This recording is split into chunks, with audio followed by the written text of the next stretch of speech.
Good morning and welcome to Norcal APEX Accelerator's webinar, How to Do Business with the California State Government, presented in partnership with the California DGS, Office of Small Business and Disabled Veteran Business Enterprise Services. My name is Amanda Anderson. I'm the program coordinator for Norcal APEX Accelerator. And today we're joined by Pierre Washington, a business outreach liaison with the California DGS OSDS. His career began in human resources, but quickly transitioned to procurement and contracting, where his broad experience makes him an invaluable contact for you to have as a business looking to contract with the state of California. But before I pass it off to him for the bulk of this presentation, I do want to let you know a little bit about Norcal APEX Accelerator and how we can help you with government contracting at absolutely no cost. So the APEX Accelerator program is a nationwide network of over 96 centers that are funded by federal, state, and local grants to help you with government contracting at absolutely no cost. We provide education and training to businesses of all size, of any type, as long as you are looking to contract with a government agency. And with over 96 centers across the nation, even if you're not in our Northern California service area, there is absolutely an APEX Accelerator Center near you that can give you the same great services. But what exactly do those services look like? Well, at Norcal APEX Accelerator, we're able to offer our services to the 15 Northern California counties that you see on your screen. And we offer those services through three main pillars. First, our one-on-one counseling, where once you apply and are accepted as a client for us, you will be paired with a procurement specialist who can sit down with you one-on-one over Zoom or possibly at our in-person office on Cal Poly Humboldt campus. And they can discuss and help you with anything related to government contracting, whether that's figuring out what agencies are buying your products or completing your Cal eProcure registration, or even fine-tuning all of those little bits and bobs that will really help you stand out among your competitors. We can help with anything government contracting related, and the best part is once you're paired with a counselor, they're in your corner. Whether you need to meet once a week, once a month, or maybe twice a year once you get comfortable with procurement contracting.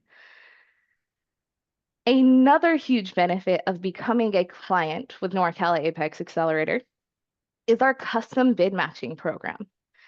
Now, this is a service that we pay for and are able to offer to our clients at absolutely no cost.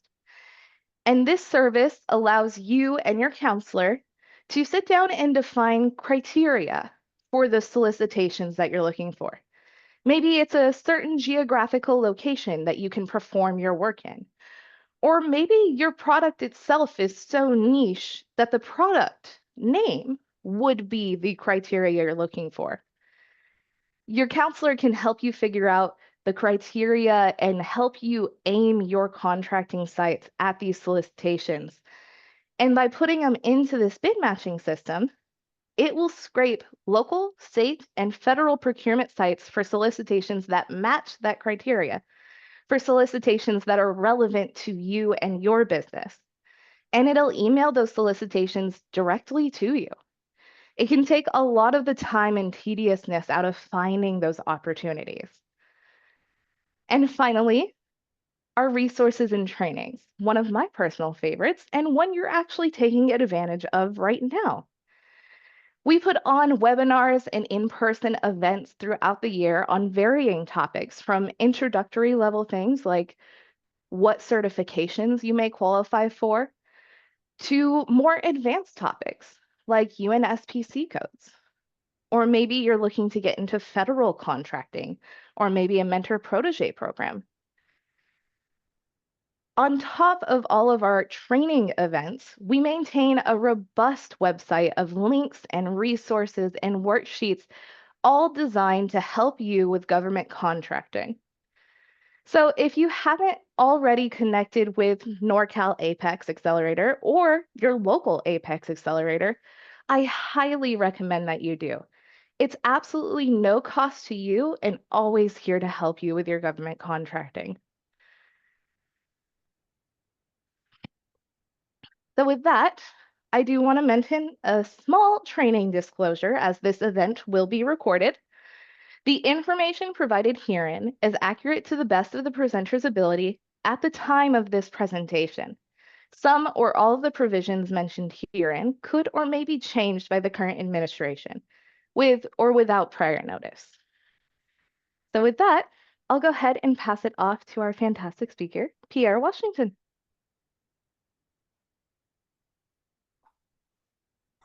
Awesome. Thank you so much, Amanda. Before I get started, I want to say thank you to Apex Accelerators for all the hard work they do. They are instrumental in helping us support small businesses and disabled veteran businesses enterprises. I want to thank you again. My name is Pierre Washington. I'm with the Department of California, Department of General Services, Office of Small Business and Disabled Veteran Enterprises. Today, I'll be leading the first of 3 sessions designed to support diverse and disabled veteran-owned businesses in leading state contracts. Our Office of Small Business and Disabled Veteran Enterprises, otherwise known as OSDS, is here to guide you on certification, connecting with the state as a buyer, and offering outreach, education, and advocacy. As a business outreach liaison, my goal is to walk you through the process of working with the state from getting started to positioning your business for success. We want all small businesses to have a fair shot at contracting with the state and ideally to thrive. You've registered for this session, so you're already on the right path. Now let's go ahead and get started. Now, by the end of this webinar, our hope is that you can have a solid understanding of state certification, how state procurement works, and whether it makes sense for your business. We'll also walk you through, you'll also walk away with a solid resource to help you start registration and the certification process. We know it's a lot of material, so we'll pause after each section for you to get your questions in and we could provide clarification. And on that note, please hold your questions until we get to the Q&A sections of the Q&A part of each section. Here's what we'll be covering today. The different types of certification, the Cal eProcure website, your one-stop shop for registering your business and certifying your business and finding resources and opportunities. We're going to walk you through building your profile, including the importance of keywords and UNSPSC codes, exploring current solicitations and past purchases to inform your research and strategy. The role of advocates in marketing your services and products to the state. Understanding the commercially useful function, otherwise known as CUF, requirements to stay compliant when you are awarded a contract. And finally, a look at some additional resources. The state and each department within the state has a requirement to direct 25% of all contract spending to small businesses and 3% to disabled veteran business enterprises, otherwise known as DVBEs. Sorry, guys. As you can see on this slide here, the state of California has a significant annual contracting budget. In fiscal year 2022-23, the latest year we have data for, the state directed over $4 billion to small businesses and nearly $900 million to DVBEs. This represents the largest investment ever in these businesses in our program's history. It's a substantial amount. It represents a major opportunity for businesses looking to work with the state. To get started certifying your business, certifying your business is key. Through the Department of General Services, California offers 3 certification options: small business for public works, otherwise known as SBPW, and disabled veteran business enterprises. The state does not offer certifications for women-owned minority-owned, or disadvantaged businesses. However, Caltrans does recognize the Federal Disadvantaged Business Enterprise, otherwise known as DVBE certification, but only for their federally funded projects. So today, we're only going to focus on the state's 3 certifications. Our aim is to help you understand how the state makes purchases and give you the tools to evaluate contracting opportunities, considering if they're the right fit and level of risk for your business. Now, let us know in the chat if you're already certified or if you plan to get certified within the next 3 months. Now, why should your business become certified with the state? California's buying power is massive and covers a wide range of products and services. Aside from luxury and entertainment items, the state purchases nearly everything. For instance, there was a DVBE who created a camouflage lipstick with sunscreen and was able to contract with the military. Now let's look at some of the main advantages of certification. There's a 5% preference. As a certified business, you receive a 5% bid preference, allowing you to better compete with larger non-certified companies. The DVBE incentive. Disabled veteran business enterprises can receive up to 5% bid incentive through specific percentages, though specific percentages vary depending on the contract. Departments have discretion in setting these incentives based on the particular purchase. The small business cap. There's a $50,000 cap on preference for small businesses on contracts up to $1 million. Now, combined incentives, if you're certified as both the SB and DVBE, the cap increases to $100,000 on contracts up to $2 million. Sorry, guys.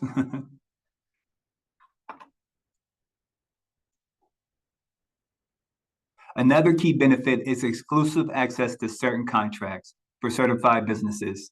Your company is added to the DGS certified database where state agencies can find suppliers directly. Additionally, the SBDVB option lets agencies use a simplified process to award contracts between $5,000 and $250,000, exclusively to certified SBs and DVBEs, requiring only 2 quotes from certified businesses for non-advertised solicitations. Certification also gives you access to reciprocity partners across local governments, including cities, counties, and utilities, which honor the state certification. This makes it easier to work with entities without needing separate certifications. Lastly, your certification can benefit prime contractors on state contracts. When subcontracting with the prime, contractors may gain a 5% SB preference if they subcontracted at least 25% of their bid to a certified SB like yours. And once certified, your certifications are valid for 2 years. Now that we've covered the advantages of state certification, let's go over the eligibility requirements for each of the 3 certification types.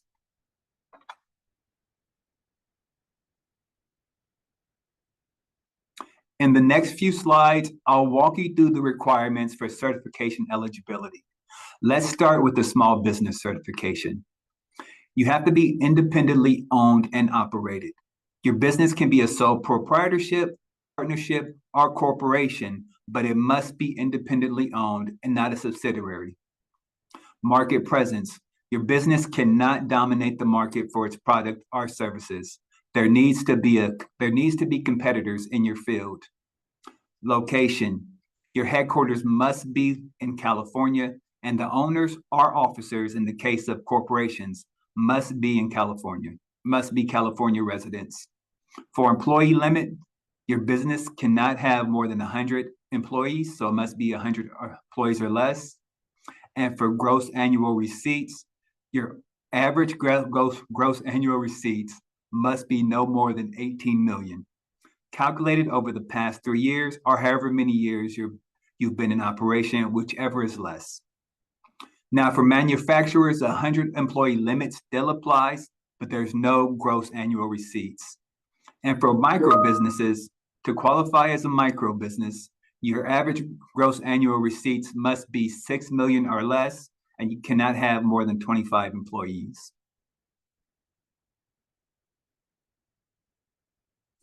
For the SB Public Work designation, the eligibility requirements for SB also apply to the SB Public Works certification, but there are two exceptions.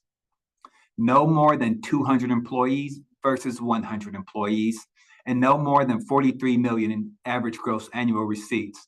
Public works projects, they're usually on a larger scale, which is why the number of employees and gross annual receipts are larger.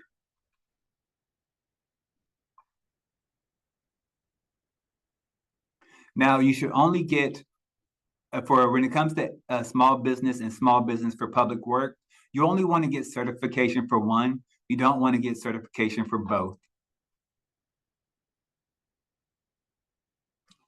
Now let's go over the eligibility requirements for DVBE certification. To qualify, the state must certify that you've served in the armed forces and have services connected disabilities of 10% or more. As the disabled veteran, you must reside in California. Many DVBEs can also be certified as a small business, which allows you to stack both preference and incentives for an added advantage. For DVBEs, there's no limit on employee count or gross annual receipts, so it can be more than 100 and more than the 18 million. Now let's go ahead and open it up for some Q&As. Go ahead and write your questions in the chat, and we'll get to as many as we can. I will remind, we are asking that you put your questions into the Q&A section, not into the chat. And we do have quite a few questions already. So Sandip was wondering, do they need to have their company registered in California, or can they register their company in Delaware and still be considered for these certifications? So it must be registered in California. Okay, fantastic. And then they were also asking about a possible woman-owned certification. Does the state have any of those? No, the state does not recognize any woman-owned certifications at this time, unfortunately. Yeah, the federal government does, which may be what you're thinking of, but the state does not recognize any other than the three that we are discussing today. And then Stu was wondering, what does it mean to get a 5% bid preference? So essentially, all solicitations, when the applications come in, they're scored, and they're typically the highest scored applicant gets the contract. Now, if you're an SB or DVBE, your score, you have a 5% added to whatever your score is. So if one score was a 90 and you were at 89, your 5% incentive will put you above that, the firm that would have won if you were an SB. Fantastic. And then for the certifications, you mentioned that you can have 100 or fewer employees. Mm-hmm. Is that 100 US employees or just 100 employees throughout the entire company everywhere? I'm not quite sure on that. Let me take that question down, and then I'll get an answer for you, and then I'll respond and make sure you all have that answer. Fantastic.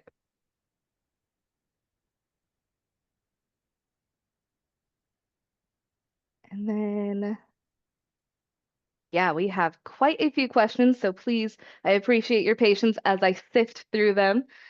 They're all great questions too. Thank you guys for asking. They are. Holly was wondering what a reciprocity partner means. So a reciprocity partner is a city or county that recognizes the DGS certification. Now, not all counties within California are accepted, and not all cities. So you have to check with the individual city or county or utility to see if they recognize the DGS certification. Absolutely. And in that same vein, Joel was wondering if you're registered in California as a DVBE, can you do business in other states, such as in Nevada, under that certification?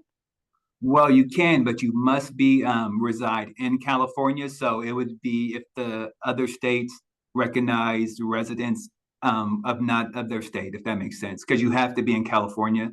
So if another state requires you to be a resident of their state, then no, you can't have dual. Yeah, so that gets more into different state standards, and we're not quite experts on Nevada state policy. We're talking about California today. But if you are looking to do business in another state, I would recommend reaching out to an Apex Accelerator in that state and seeing if they can help you with these questions. Okay. Hiron was wondering if you're a small business, can you perform on public works projects, or do you need the small business for public works certification? That's a great question. You do need the small business for public works certification to operate on public work contracts. Good clarification. And then someone was also wondering for any or all of these certifications, is there a minimum requirement on how many years of business they've been open or how much revenue they've had? Do they have to show some kind of proof of like performance in a way? No, there is no requirement for how long you've been your business has been operated. You do need to be registered with the Secretary of State, but there is no you don't have to be the three. We ask for 3 years of gross annual receipts, but if you haven't been in business for 3 years, then it's however long your business has been in you've been in operation. It's not going to automatically disqualify you if you've only been in business for a year. Exactly. Fantastic. And then Julie was wondering, on average, because I know it's hard to pinpoint this kind of thing, how long would it take to receive the approved certification? So for small businesses, it's usually instant. If there's some type of complications with your business and we need additional documents, then we'll reach out to request those documents. But a lot of times it's instantaneous approval. Now for disabled veteran business enterprises, it does take a little bit longer because we have to verify with the military that you've served in a duty and that you made the 10% requirement for disability. Fantastic. It looks like that was a couple of folks' questions. You guys are absolutely fantastic with these questions. I'm trying to sift through them as quickly as we can. I think we'll do maybe a couple more and then we'll move on to another section. So we did have a clarifying question that I really liked. Let's see if I can find it again.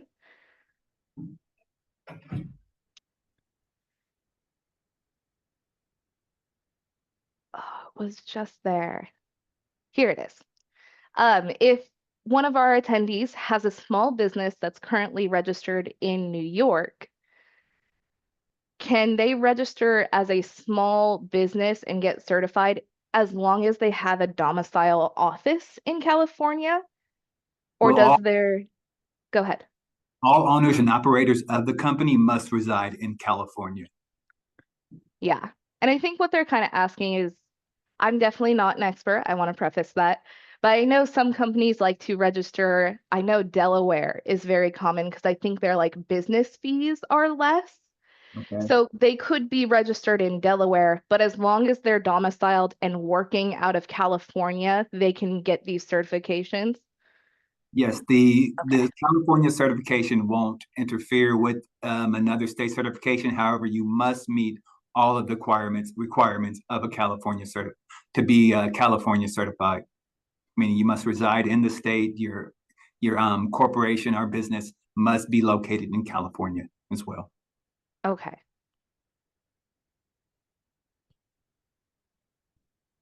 And then Erica's wondering, can you be employed by the state of California, but also start a business to contract with the state of California? That's a question I'm going to have to get back on you on. That's a great question. I will work on getting an answer for you, and I will provide that Fantastic. distributed. Yeah. And then I think this would be a good place to move on. I will be in the Q&A answering the questions that I can through typing the answer. And then we'll wrap up any of these in the next Q&A section. Awesome. Thank you guys once again. Those were great questions. Now I'm going to talk about Cal eProcure. This is California's centralized marketplace where you'll register your business and apply for certification. Let's head to the next slide for more details about how to navigate Cal eProcure. When you certify your business, you'll set up an account on Cal eProcure, California's centralized procurement site. Once registered, your business is added to the DGS Certified Firms database.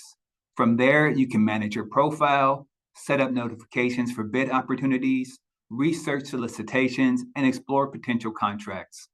Think of this as your go-to hub for state procurement resources, information, and opportunities, and this all costs you nothing. The web address is caleprocure.ca.gov, but please hold off on visiting right now. I'm going to walk you through key sections of the site to help you get familiar. We'll also be sharing this slide deck and recording afterwards. So you'll have my email, so please feel free to reach out for any questions or assistance. This is the Cal eProcure homepage, your one-stop site for state procurement. Let's go over a few key navigation tools. At the top right corner is the Login Register button. Across the top menu, you'll find resources, which are video instructions on certifying your business, including 3 steps to get started and links to a complete list of required documents. Quick links, shortcuts to find bid opportunities, contracts, past purchases, and certified firms. Help, which includes contacts and frequently asked questions. Just below the header is the first box in the search option for current opportunities. You can use this search to look up solicitations, even if you're not registered. Next, you'll see 4 main boxes. In this workshop, we'll focus on get certified, find training and resources, find public procurement information, and the 4th box, sell to the state. You'll find a helpful video on registration along with links from other boxes.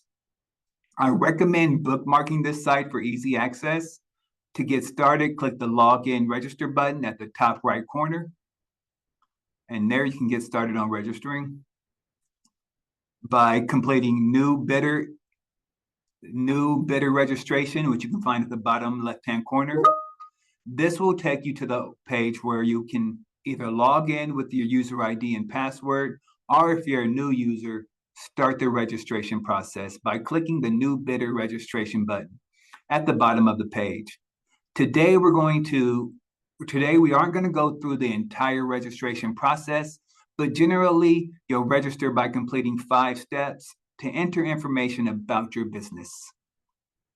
If you need assistance, there's a video available to guide you through each step. And of course, you can always reach out to someone on our team.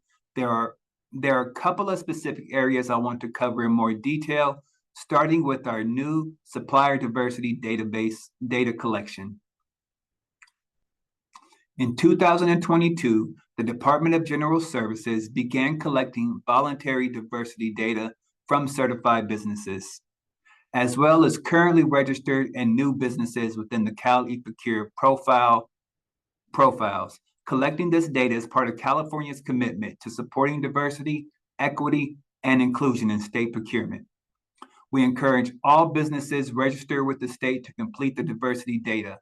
This section helps us evaluate the effectiveness of existing outreach programs, identify areas where targeted outreach efforts are needed, and aim to make California's supplier base more representative of our state's diversity. This information is completely voluntary and can be added, changed, or removed at any time directly through your Cal eProcure profile. For more details, visit the State Supplier Diversity Program website listed on this slide. Once registered, you can begin the process of getting certified by logging into your account at the Login Register button at the top right-hand corner. You'll log in by entering your recently created user information into the user ID and password fields. And once you're registered, return to the Cal eProcure homepage where you'll now see your Work Center. The Work Center serves as a quick snapshot of your information on Cal eProcure. You'll find details like user ID, bidder supplier ID, contact information, and certification status if you're certified. There are also options to update your information and more. The next step is to apply for certification as shown here. You can click on the Get Started or Apply for Certification tile to begin. Here's a screenshot of the page. You'll see a link to video instructions along with steps to get ready before applying. You'll need items such as complete federal tax return, the last 3 years for the applicant's firm and affiliates, IRS certification, your firm's TIN or tax identification number, quarterly contributions, return and report of wages, award of entitlement, which only required for DVBEs, and additional documents. Depending on your business structure and other documents may be needed. When you're ready to apply, click the Get Certified button at the bottom left-hand corner.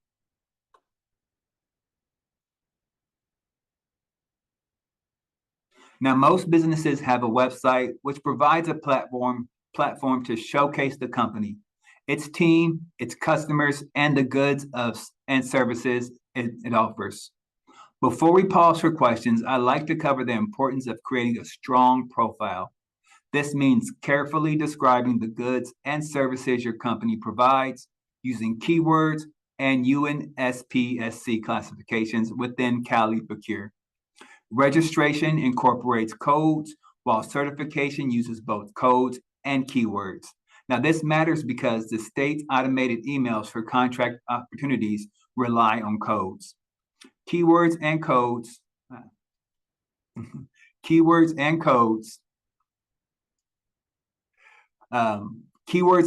help buyers find your business, and this is an area where we see the most common mistakes from businesses. What's a keyword?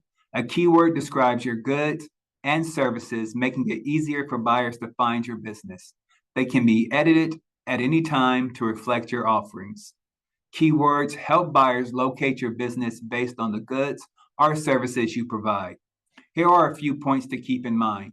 You want to use individual words like concrete, environmental, or legal. Stick to singular forms, not plural. Choose relatable or common words for your market or technical terms for your industry. Consider if a brand name or keyword would be helpful. Any word can serve as a keyword, much like the keywords you'd use to find your competition. Keyword entry tips are: enter each keyword individually, not as a sentence or string of words. Use as many keywords as you need, including both broad and specific terms. Include synonyms, e.g. garbage, trash, waste. Multi-word keywords can be useful, such as information technology. And feel free to reference keywords from competing firms for ideas. Another system used in Cal eProcure profiles is the UNSPSC classification. These are 8-digit codes that precisely identify goods and services. You may be familiar with the NAICS codes, which classify industries. UNSPSC codes, however, uniquely describe specific products and services. Like keywords, UNSPSC codes help buyers find your business and also allow you to receive notifications about bid opportunities from Cal eProcure. The codes are organized in 4-level hierarchy, shown in the example on this slide. The higher the level, the more zeros at the end. The broader the description. Level 1, for example, covers general categories like paper materials and products, with only 2 digits specified. Level 4 has all 4 digits specified for more specific items such as computer printout paper. For best results, we recommend selecting codes from level 3 and level 4. Certifying your business is relatively straightforward, but the real work begins afterward. It's essential to build a robust profile for maximum visibility. To learn more about developing a strong profile, consider joining our second workshop, I'm Certified, Now What?, which dives deeper into building an effective profile.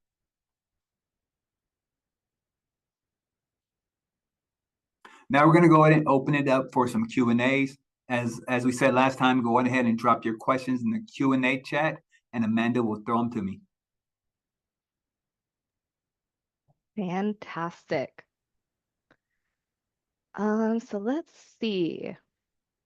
So we have a bit of a throwback. There are a couple questions that I want to kind of filter out from the other section. Julia was wondering why they don't want to be certified both small business and small business for public works. Why wouldn't you want both? Because you can't have both. Let me make sure I have I don't want to give you misinformation. So let me go ahead and write that one down, and I'll be sure to get that question answered. I can answer that one. Yeah. Yeah. So it would be more advantageous to have the small business certification, because if you chose the small business for public works, then that certification really applies only to those public works projects. Whereas if you had the small business, you could bid on both. Yes, there's larger qualifying revenue, but at the same time, it's limiting if you're not specifically doing projects, if you're not a business that's doing that type of work. So the small business is really more beneficial in the long run as you grow. And if you were to, let's say, identify that particular area as your dedicated business, then yes, you would want to go ahead and apply for small business for the purposes of public works. Fantastic. But again, thank you so much. You can also bid on public works projects as a small business, but not vice versa. That is really good clarification. Thank you, Diane. Okay. So Greta was wondering, and this is still on the certification. So their company is above 18 million in revenue, and they have the small business certification. Okay. Would they qualify for small business for public works? If they have less than the 48 million, which is the gross annual receipts for public works, then yes, they would qualify. Yeah, so it really is coming back to those eligibility requirements. And if you guys need any further clarification that we're not able to get to in this event, please reach out to Apex Accelerators.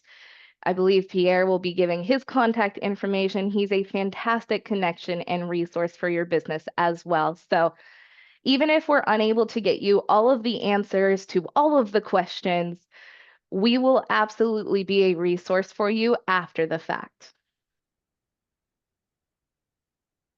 And then James was wondering, he has a micro business with only 2 employees that qualifies for disabled veteran. How can they connect with other companies to maybe do a subcontract? Is that something that we can discuss? Yes. I don't know if Diane could answer this question for me. Subcontracting opportunities? Mm-hmm. Yeah, great question. So there's a couple of ways to find them, and it's a great opportunity for a small business to get experience if they don't have much experience in the way of public contracting. So you can use, and we're going to go into this next section, I believe, where you can look at our contract registry. the CSCR, where we advertise competitively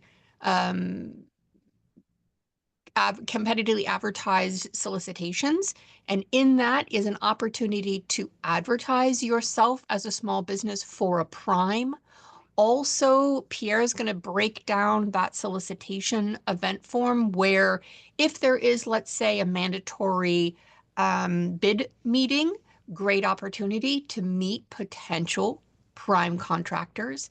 And so what is it that you have as a small business that a prime would be interested? Well, you have a value add, and that value add as a small business is that oftentimes the solicitation may require a 25% dollar from a certified small business. As you know, Pierre talked about our 25% mandatory spend on small businesses. So those go into those solicitation contracts whereby that subcontractor will be looking for a certified small business to help them with that contract.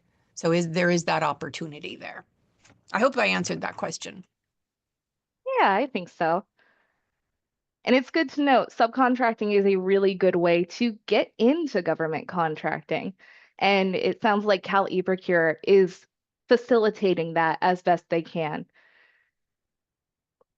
So just a few more questions because they are about certifications and qualifications.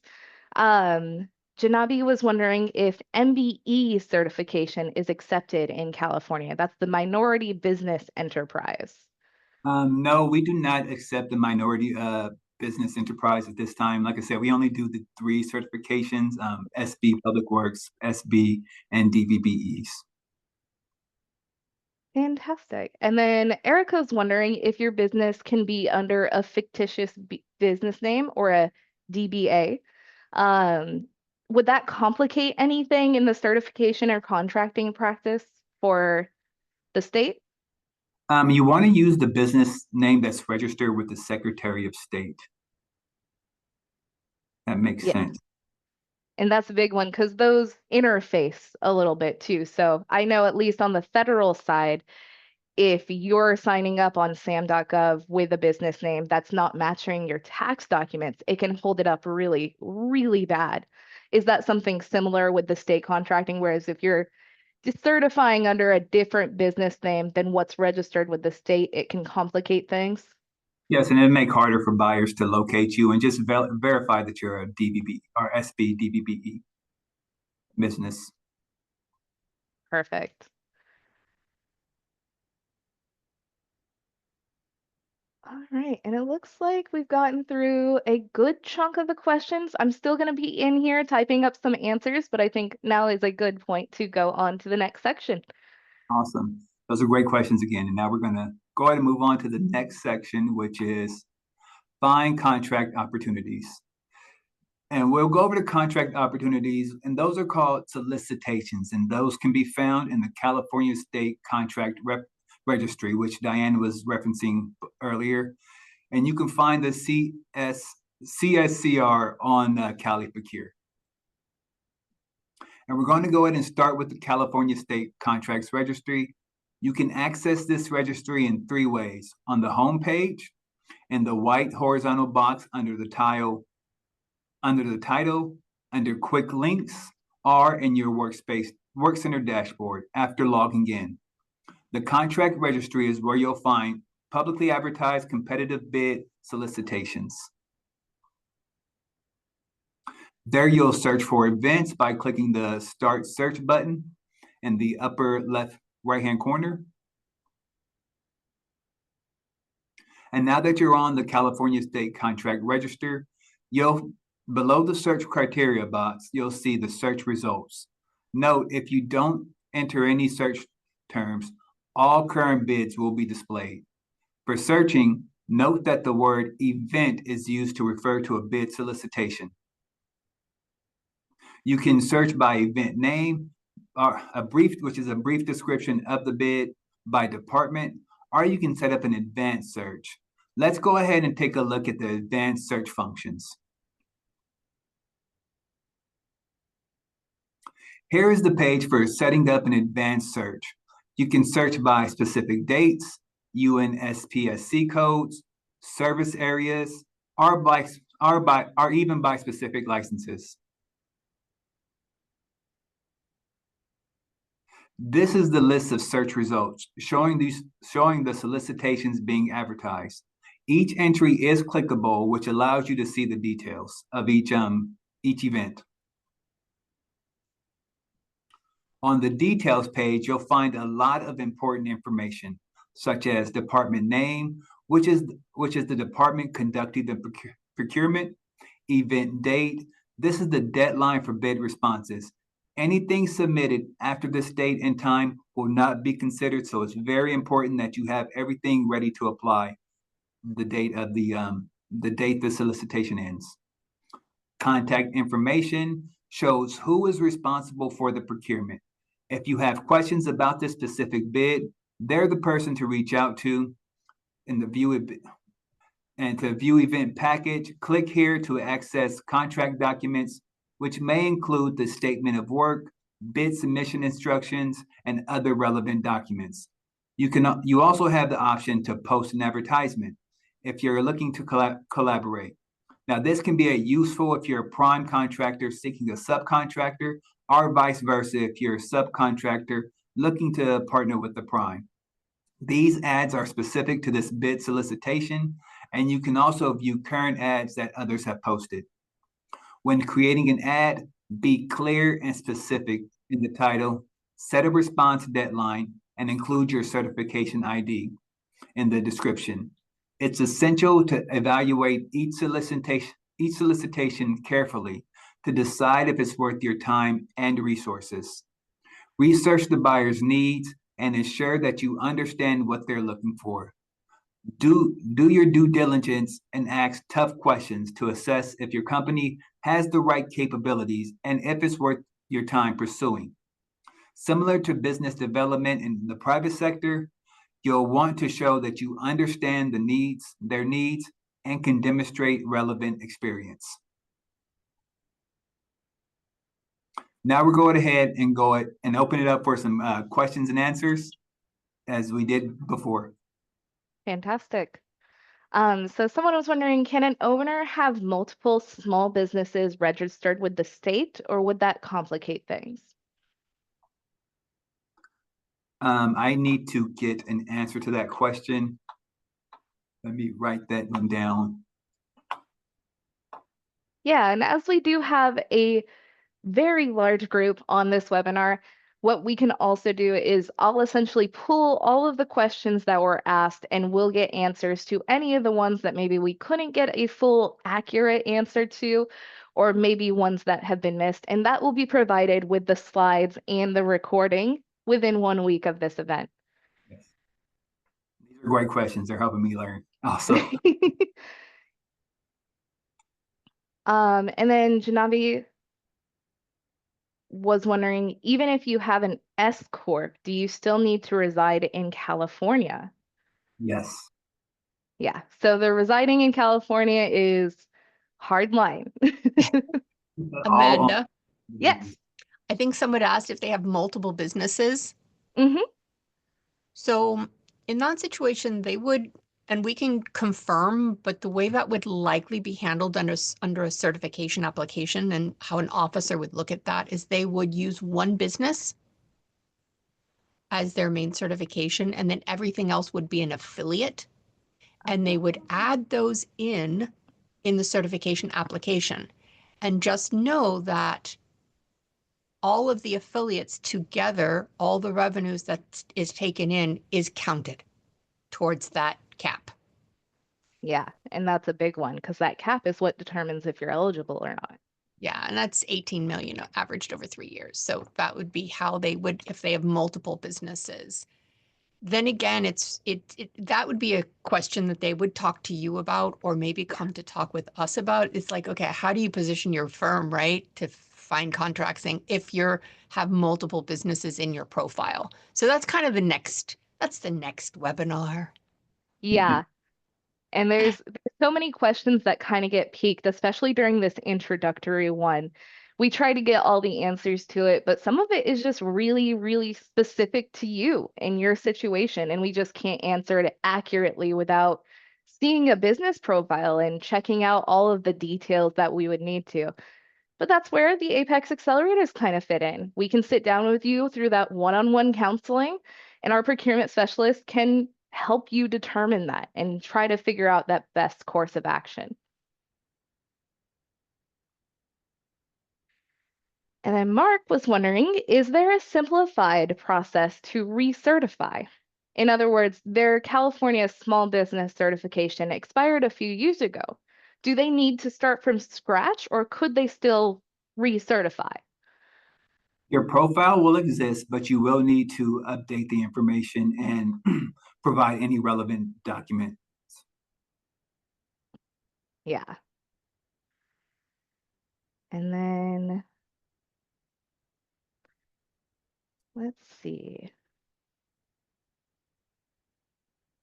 So Lisa had a very good question about sole proprietorship. So sole proprietors in California don't register with the Secretary of State. How would that affect certification? Sorry, guys. Let me get a question. Let me get that answered. I will take that question down and get it answered. Yeah, that is a very good question because that's very common actually in what we see business as sole proprietorships. And I'm not a counselor, but I'm sure our counselors have found a way to get them state certified. So there's likely a way. And then Lokesh was wondering, and this may be more of a like technological question.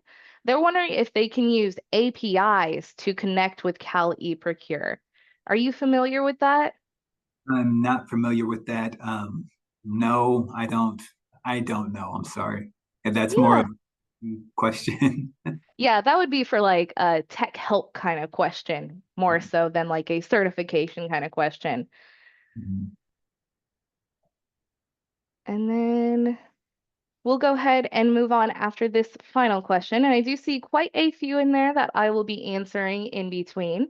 Quinn was wondering if they've missed the intent to bid date on a contract on Cal eProcure, is it too late to submit a proposal as a prime contractor? Yes, it is. Is it? What's that?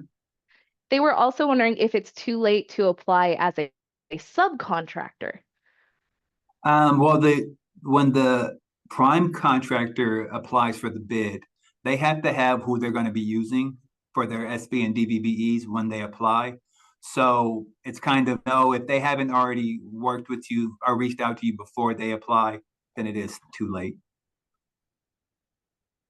Fantastic. That's a good question, and it's really important to meet those deadlines for sure.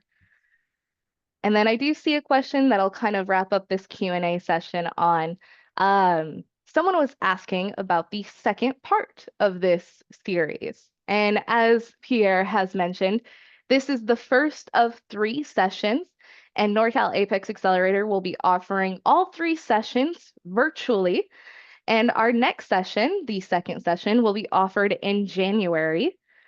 And the third session will be offered in February. So if you haven't registered for those and you're looking to really dive into state contracting, definitely do so. I'll be posting links for those in the chat if you are interested in registering. And with that, I think we can go ahead. All right. Now we're going to go over past purchases. And you can head to the Cal eProcure homepage and click Find Public Procurement Information. This information is valuable for researching and preparing to pursue future solicitations. Now, what is the SCPRS database of state purchasing? It includes state and non-state dollars. It's public facing and is used to conduct market research. To use the SCPRS, first go to Public Procurement Information, which you can find at the lower left-hand corner of this slide. Now you want to click the second link for the state Contracting and Procurement Registration System, mainly known as SCPRS. The information on this database goes back to 2015. This is a database of past state purchases and reflects what the state spent on purchases. You can search past purchases using various parameters and filters. Given the large volume of data, it's best to be specific as possible with your search terms. Queries can take a while to load, so please be patient. In this example, the results are displayed in a spreadsheet format with additional columns to the right for more information. Typically, you can search by description using keywords related to the products and services you offer. Basic information is shown, such as the department that made the purchase, the business that was awarded the contract, and the amount spent. You can download this data for analysis to identify which departments buy your products and services, which businesses currently secure contracts for similar goods or services, and more. You'll also see the different contract vehicles or acquisition methods used by departments. In the other webinar and workshop, we'll dive deeper into these details. Now we'll open it up for some more question and answers. Fantastic. And we do still have a couple. And please remember, if you have questions about the presentation, enter them into the Q&A section so that we can ensure they get answered. So Mike was wondering, is there a minimum income requirement for DVBE certification? No, there is no cap for DVBE certification. Fantastic. And then we did have a few other questions about conflict of interest. If the business owner would work for a local government, like a city or a county agency, would that be a conflict of interest for contracting with the state? Would that be something they'd have to like disclose or something like that? We do have to sign conflict of interest forms. As far as working with being an employee of a county or city, that kind of I'll need to get back with you. That kind of falls in line with if you're an employee with the state, can you pursue contracting opportunities? So I'll get that question answered when we distribute the slides. Absolutely. And then Mike was also wondering, can they use a DVBE certification instead of a DBE for like a VTA San Jose contract? Well, you have to be DVBE certified with the state. We don't offer the DBE certification. As far as if there's a county or city that you want to contract with, and if they accept the DGS certification, you have to check with that county or state. Yeah. And I will drop a link to one of our previously recorded certification overviews that covers both federal, state, and local contracting certifications. Because we've gotten a lot about DBE, about federal certifications. Seems like there's a lot of questions about how they interact. So for everybody in the audience, I will drop that link into chat and you can go ahead and explore that after this event. Once you get the details of state contracting, and you can go ahead and get that clarification from that certification overview event.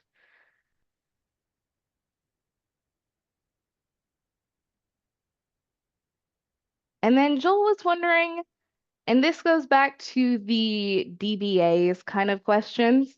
Would it be better to register just as a singular business or just as a DBE of other businesses?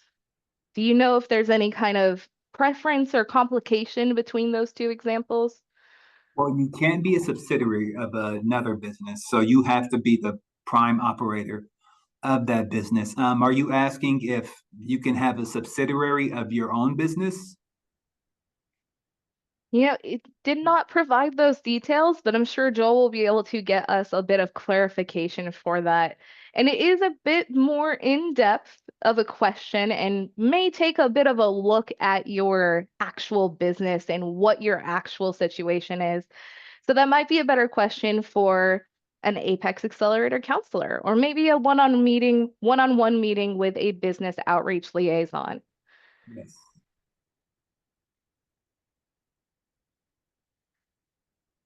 And then we do have a couple more questions. Someone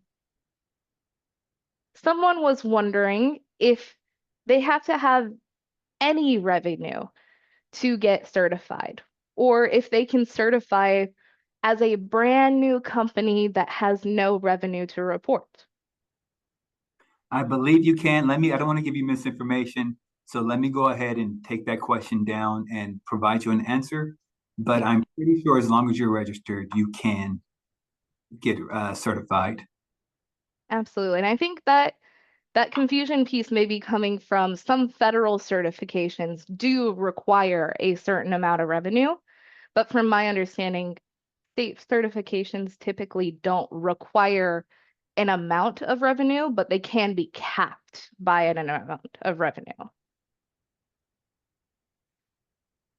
And then Mike was wondering if Caltrans accepts DVBE certification. Are you familiar with that?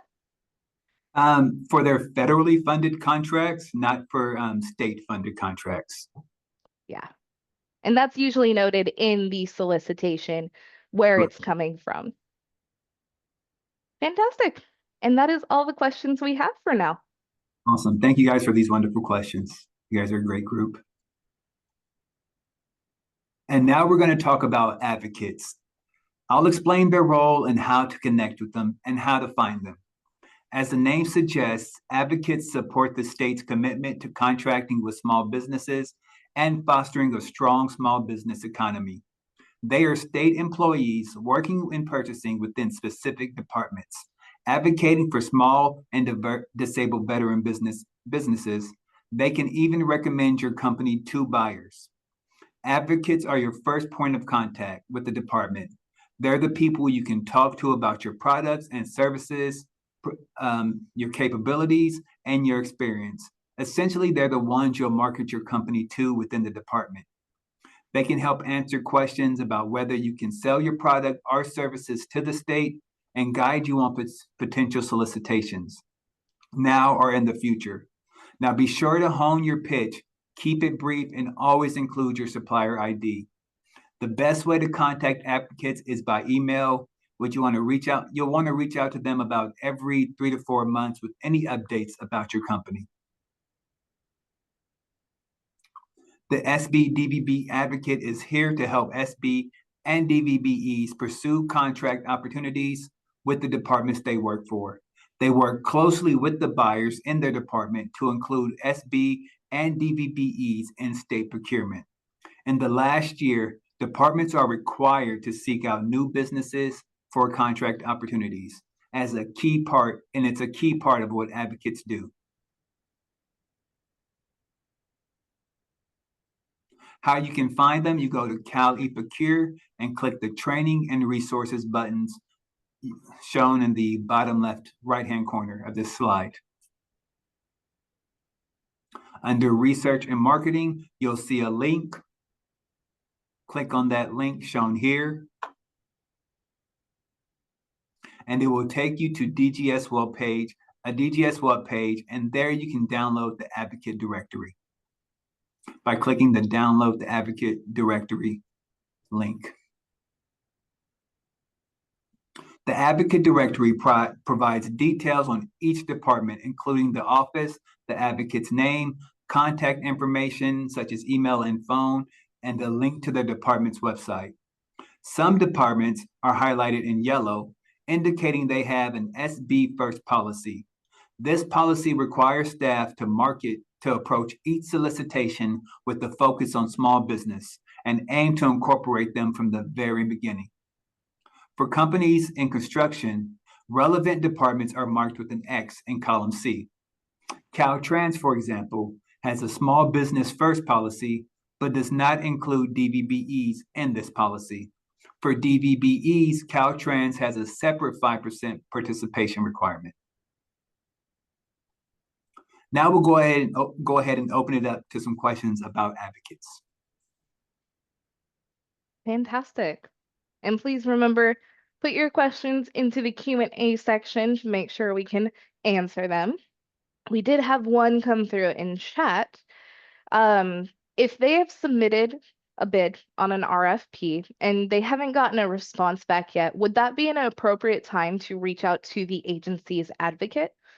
Correct. That will be a great time. If you haven't heard back and you want to know the status of your application, reach out to the applicant. And you should also see on the solicitation, it should show the buyer administrative information. It's not always the advocate. And so you can also reach out. They're who you want to first reach out to is the point of contact listed on the solicitation. And if you're having trouble with them, go ahead and go to the department's advocate. Fantastic. And that's all the questions we have for right now. It seems like we front-loaded a lot of them in the first couple Q&As. Awesome. We're going to move on to the next section, which is the SB-DVBE Emergency Registry. It's a dedicated portal for California's certified businesses to register as suppliers of emergency goods and services.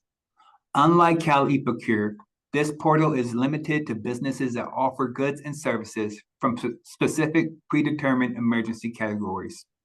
State Department buyers can access and search this registry to find suppliers for urgent needs.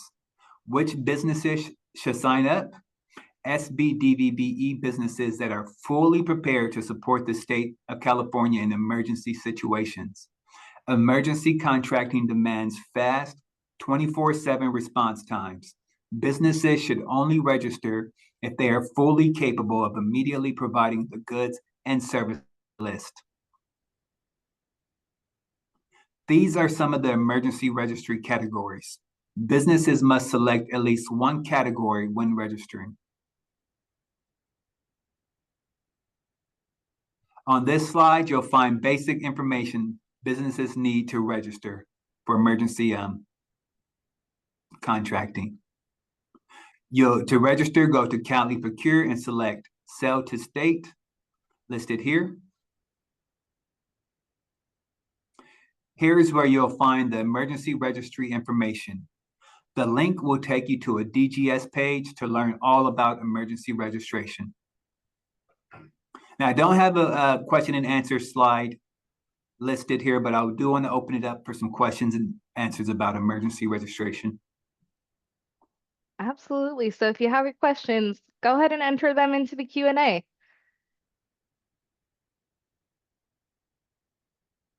I am curious if you know, I have a question. Sure. How often are businesses on the emergency registry like contacted and contracted out? I don't know exactly. I can try to find that information. Emergency, it doesn't always have to be it can be an emergency of the department. Maybe their AC went out and their IT, their server room is, needs AC immediately. So it's hard to know exactly when a department is reaching out for an emergency contract. Yeah, and that's good clarification for me too, because in my mind, emergency is like wildfire. It's much bigger, much more dramatic in my mind, but it could be something as simple as the HVAC going out Yes. in an office building, especially in the Central California area during summer. That is definitely an emergency. Yes, I've been part of departments where the IT server room, where the AC went down and the server room we had to break out fans and water coolers and everything to keep Yeah, I can imagine. it. And we do have a couple questions being put into the chat. Sure. Please remember, if you want your question answered, they go into the Q&A just because it's hard to track them in the chat. So emergency services could be automated may be available 24/7 for emergency, but not in manual mode. How would it work? Does that, By I'm not man, sure. This might be a bit specific to their specific company and services. So if you'd like to get that question answered, please provide a bit more detail, a bit more context for us. Mike was wondering, what is the difference between emergency contracting and non-emergency contracting? well, emergency contracting, those are, they don't have to go through the procurement process, the solicitation process. They can reach out to a business on the emergency registry and get the services or products they need immediately, as opposed to having to work through posting an ad and working Yeah, to and all that good stuff. because it's an emergency, it's a bit more of a faster paced process to get the contract.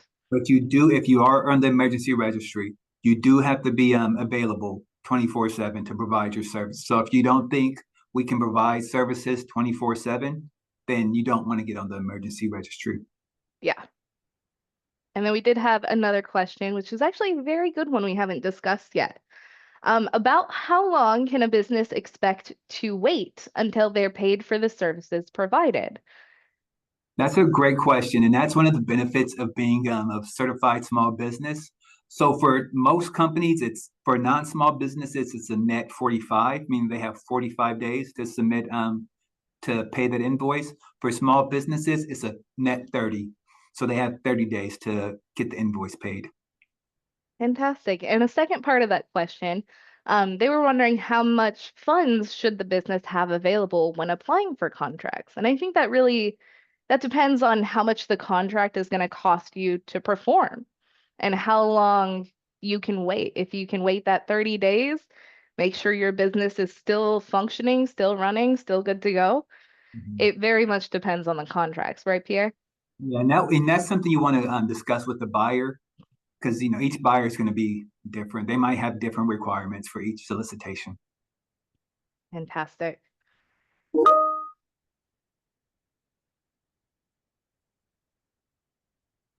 Oh, okay. And we got a bit of clarification on that first question we had.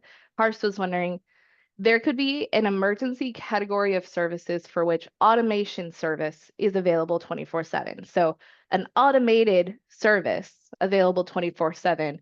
Would it still require a human to be available 24/7?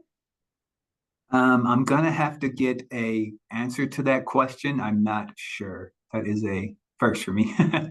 Yeah, and that might be up to the specific contract as well. A lot of it does come down to the contract specifics, right? And it comes down to the need of the department. When it comes to emergency registry, it's depending on what the department needs at that specific time. So it's Yeah. hard to know. But as far as Perfect. the actual person needs to be available 24/7, we can check on that. Absolutely. And that's all the questions we have for now. Awesome. So next we're going to go ahead and cover commercially useful function, also known as CUF. CUF requirements, commonly referred to as CUF, and they apply to all SB DVBE businesses bidding on or participating in the contract. This includes both listed SB DVBEs, any SB DVBEs that may substitute the listed business or that may substitute the listed business during the contract term. CUF requirements apply regardless of the procurement approach or payment method. CUF compliance is essential for all bidding solicitations and participation in any contract. The CUF evaluation is conducted by buyers or contract administrators of the awarding department, both pre-award and throughout the contract's term. It is not up to the business to determine if they are performing their CUF. This determination is made by the awarding department. CUF status only exists within the context of a specific contract. Certification alone does not automatically mean a firm is performing a CUF.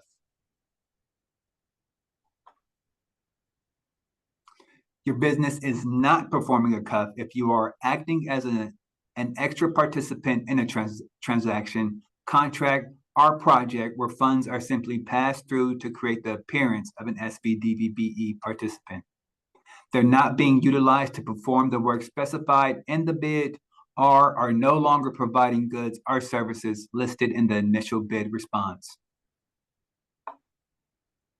And do we have any questions about commercially useful functions before we move on to resources? Not at this time. Awesome. And now we're going to go ahead and show you a list of resources that you can that are available to small businesses and DVBEs. First, we have our gracious host, APEX Accelerators, and they're best suited for established businesses. These centers provide assistance with government contracting. We have the Small Business Development Center, also known as SBDC, ideal for new businesses. They offer support with businesses consulting, planning, marketing, and access to capital. We have SCORE, which is geared toward newer businesses. They offer business mentorship to help guide you through the early stages of growth. And now let's go ahead and quickly review the topics we've covered today. We started with an introduction to the SB-DVBE program, where we discussed the purpose of the program and how it supports small and disabled veteran businesses. Next, we covered the certification benefits, the advantage that certified businesses gain in state contracting, including bid preferences and exclusive opportunities. Then we went over certification eligibility, the requirements needed to qualify as an SB or DVBE. We explored Cal eProcure, California's central platform for registering, certification, and finding contract opportunities.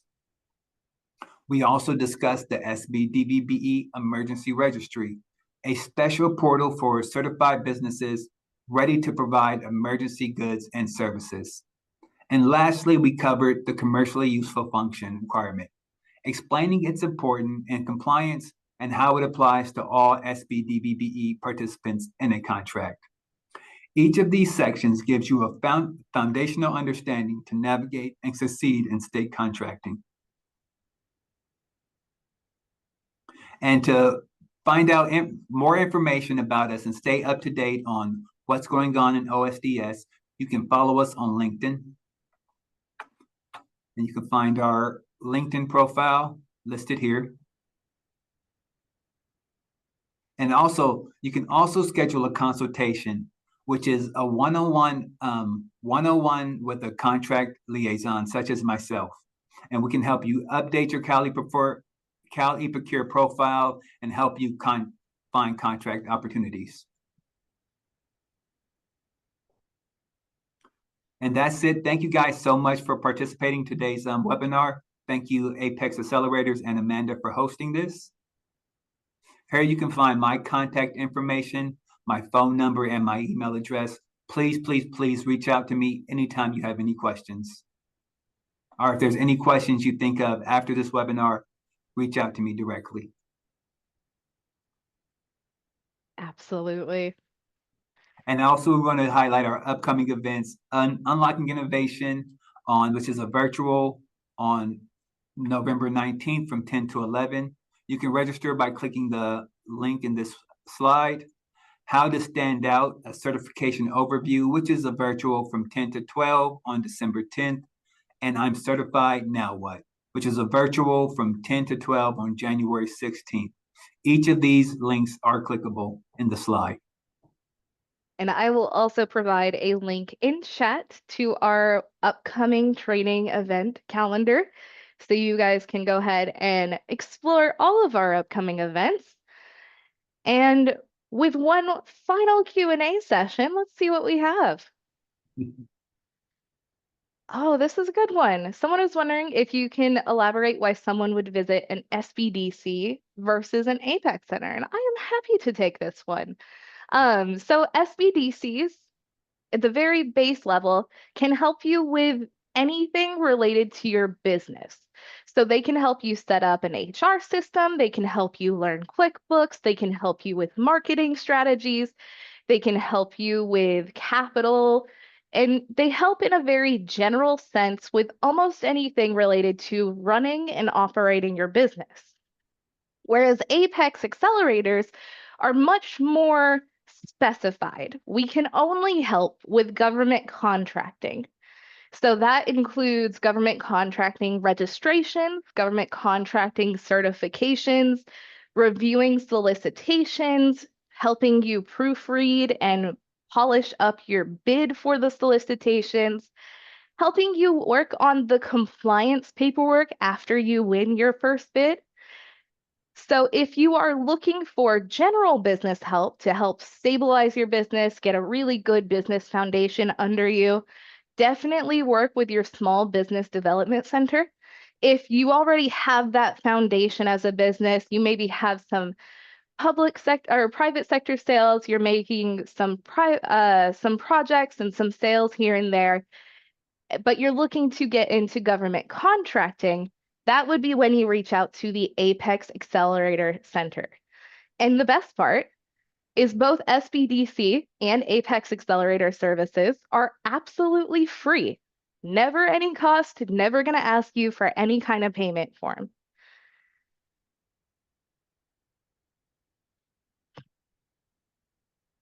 And we did have a question for you, Pierre. Joel is certified as a micro business. However, he's wondering once he grows in his business and becomes larger, does he need to re-register as a small business?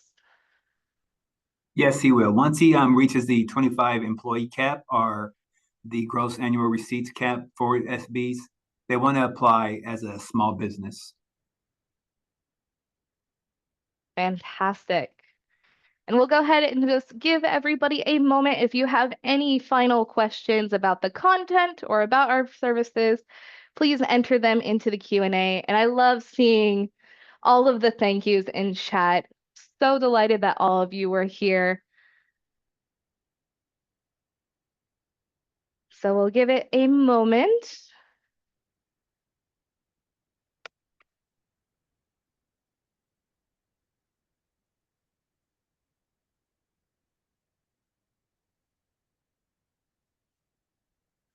And it looks like all of the questions were answered. So with that, I would like to thank you, Pierre, for joining us today. It was a delight presenting with you and so many good questions from our audience. Thank you so much for being here, Pierre. Thank you for having me, Amanda. And thank you to all of you in the audience. We truly do these events for you. We always want you to get all the questions that we can get answered, all of the information we can get to you. And so thank you so much for joining us today. As you exit the webinar, you will be redirected to our feedback survey. If you have a quick moment, we would always appreciate your feedback. And I say whether it's positive or negative, because we do these events for you, if you think we could be doing them better for you, let us know. That's the only way that we can improve. If you want to see maybe a larger Q&A section, or maybe you want a panel of state buyers, let us know what you would like to see from our upcoming trainings and let us know how we can present it better for you. But on the flip side, if you think we did a fantastic job and we're all gold stars, you got all the information you needed, all of your questions answered, and all of the resources, we would also love to hear that from you as well. So if you have a moment, we would really appreciate your feedback. And with that, I hope everybody has a fantastic rest of your day. Thank you so much for coming. Thank you so much, everybody. It's a pleasure.